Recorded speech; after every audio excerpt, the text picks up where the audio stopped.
Hello friends, आज की कहानी का शीर्षक है घिनौनी नजरें। विनीशा शाम को अपने पति के लिए जूस बना रही थी। तभी उसकी छोटी बहन पूनम का फोन आया। विनीशा ने जल्दी से फोन रिसीव किया और कहा, मैं तुझे ही याद कर रही थी। तुझे आम का जूस बहुत पसंद है ना, इसीलिए जब भी बनाती हूँ हमेशा तेरी याद आती है। पर विनीशा की बहन पूनम बिल्कुल खामोश थी। जब विनीशा ने उसकी खामोशी का कारण पूछा तो पूनम की सिसकियों की आवाज विनीशा के कानों में साफ सुनाई पड़ रही थी। विनीशा बहुत घबरा गई और उसने पूनम से जोर देकर पूछा कि आखिर हुआ क्या है।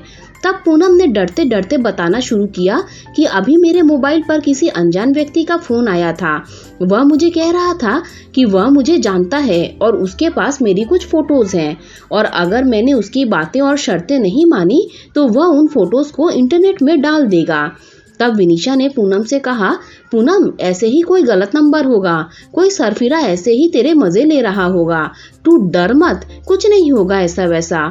तब पूनम ने घबराते हुए कहा, दीदी, मुझे उस इंसान से डर नहीं लग रहा है, पर मुझे उसकी बातों से डर लग रहा है। यह कहकर पूनम रोने लगी। तभी विनीशा ने कहा, तो बताना, उस इंसान ने क्या कहा है तुझे? तब पूनम बोली, उसने मुझसे कहा है कि अगर वह मेरी फोटोज इंटरनेट पर नहीं डाले तो मुझे उसकी सारी मांगे पूरी करनी होंगी। उसने कहा है कि आज रात वह मेरे घर पर आएगा। और इतना कहते ही पूनम जोर जोर से रोने लगी और रोते रोते बोली, दीदी, मुझे उसकी बातें सुनकर घिन आ रही है। ऐसा लग रहा है जैसे उसने मेरे साथ कुछ गलत कर दिया हो। अगर अभी वह मेरे सामने आ जाए तो मैं इसी वक्त उसे जान से मार डालूंगी। इतना कहकर पूनम चीखने लगी। तभी विनीशा ने पूनम से कहा, अरे पूनम, तू संभाल अपने आप को और मुझे उस घिनौने इंसान का नंबर भेज, मैं उसे अभी मजा चखाती हूँ। यह कहकर विनीशा ने फोन काट दिया। पूनम ने उस बदमाश के नंबर और उसके साथ हुई बातचीत की रिकॉर्डिंग विनीशा को भेजी। तब विनीशा ने यह रिकॉर्डिंग अपने पति को सुनाई तो दोनों के होश उड़ गए। विनीशा और पूनम दो बहनें हैं। उनकी मम्मी का अभी 3 साल पहले ही देहांत हो चुका है और विनीशा की शादी अभी 1 साल पहले ही हुई थी। घर में बस अब उसके पापा और पूनम ही हैं।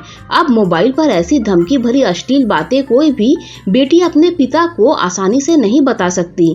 इसीलिए पूनम ने सारी बातें अपनी दीदी विनीशा को बताई। अगले दिन ही विनीशा और उसका पति पुलिस स्टेशन में जाकर उस इंसान के खिलाफ पुलिस कंप्लेंट करवा आए। बाद में जब पुलिस ने छानबीन की तो पता चला कि वह लड़का पूनम के मोहल्ले का ही निकला, जो मानसिक गंदगी से पीड़ित था। उसकी सोच और उसके विचार हर एक लड़की के प्रति घिनौनी थी।